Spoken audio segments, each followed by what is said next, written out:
সিলেটের গোয়াইনঘাট উপজেলার পর্যটন কেন্দ্র জাফলং জিরো পয়েন্টে লোড হওয়া পাথর উদ্ধারে কঠোর পদক্ষেপ নিয়েছে উপজেলা প্রশাসন। বৃহস্পতিবার সকাল থেকে সিলেট জেলা প্রশাসকের নির্দেশে ইউএনও ও নির্বাহী ম্যাজিস্ট্রেট রতন কুমার অধিকারীর নেতৃত্বে থানা পুলিশ ও বিজিবি যৌথ অভিযান চালায়। এতে লুট করা পাথর বোঝাই ট্রাক জব্দ করে 2000 ঘনফুট পাথর উদ্ধার করে জাফলং জিরো পয়েন্টে প্রতিস্থাপন করা হয়। জানা যায়, গত বছরের 5 আগস্ট থেকে মঙ্গলবার পর্যন্ত জাফলংয়ের ইসিএ-ভুক্ত এলাকায় প্রকাশ্যে বালু পাথর লুটের ঘটনা ঘটে। লুটের সাথে জড়িতদের বিরুদ্ধে পরিবেশ অধিদপ্তরের মামলা হলেও অদৃশ্য কারণে সেই মামলা এখন পর্যন্ত আলোর মুখ দেখেনি।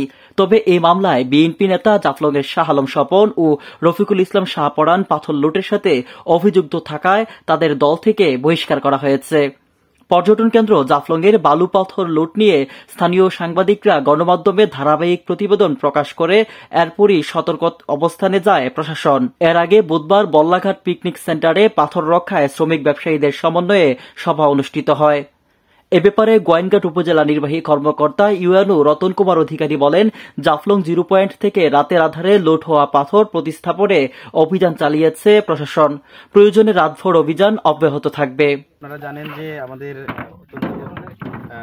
জনপ্রিয় একটি পর্যটন স্পট আমাদের যে জাফলং জিরো পয়েন্ট, সেখান থেকে রাতের আধারে কিছু দুষ্কৃতিকারী কিছু পাথর সরিয়ে ফেলেছিল। তো আমরা উপজেলা প্রশাসনের পক্ষ থেকে তখন তৎক্ষণাৎভাবে খবর পাওয়ার সাথে সাথে আমরা 24 ঘন্টা প্রহরার ব্যবস্থা করেছি। এখন আমাদের এখান থেকে কোনো পাথর নেওয়ার কোনো নিচ্ছে না। যে পাথরগুলো ইতিমধ্যে সরানো হয়েছে, আমরা খুঁজে খুঁজে বের করে সেগুলো আমরা সস্থানে আবার প্রতিস্থাপিত করছি, জিরো পয়েন্টে নিয়ে যাচ্ছি। তো এই পর্যন্ত আমাদের প্রায় 2000 ঘনফুট পাথর আমরা উদ্ধার করে সস্থানে নিয়ে যাচ্ছি এবং আমাদের কার্যক্রম চলমান আছে। আমরা যতক্ষণ পর্যন্ত শেষ না হয় আমরা প্রয়োজনে রাতভর এই কার্যক্রম চলমান থাকবে। গোয়াইনঘাট থেকে মার্জানুল আজহার জুনেদের রিপোর্ট, আমার বার্তা ডিজিটাল।